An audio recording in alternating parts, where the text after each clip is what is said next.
Today I'm going to be replacing the oil separator on 2015 Jetta. This right here. First step, pull the engine cover off. Just pull straight up out of the way. Now you have to take this pressure regulator valve off on top of the pump. Pretty easy to do. You just push in that thing there and kind of move it out of the way like you normally do with these. And pull these coils up. You have to unclip all the clips on the coil packs, but you only have to remove coil 3 and 4. Just get those out of the way. So I'm going to undo this nut on the top here for the grounds, and then undo the nut underneath it, which is a stud that holds the coil down. Unplug those and lift the electrical connections. Lift those up and then pull those coils out of there. Sometimes they can be a bit of a fight, so you have to just keep kind of constant upward tension on them until they release. The stems that go down to the spark plugs can kind of bite kind of hard on these. So, but they're not that bad. So I'm gonna get those coils off right now. All right, so now with those coils up out of the way, what you're gonna want to do is release this little hose clamp here and pull that off. That's where the evap purge valve enters. And then you have to just take all these torque fasteners off around the whole perimeter, all of these, and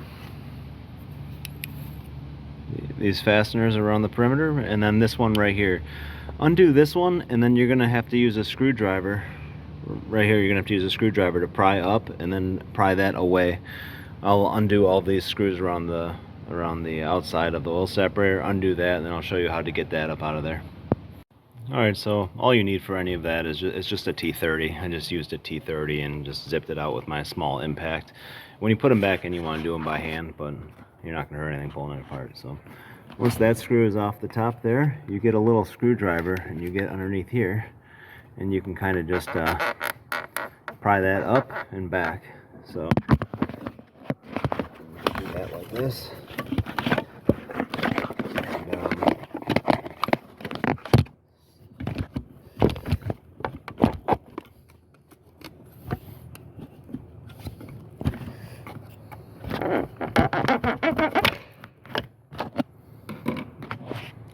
Sorry, I had to set down the phone for a second. So that's all.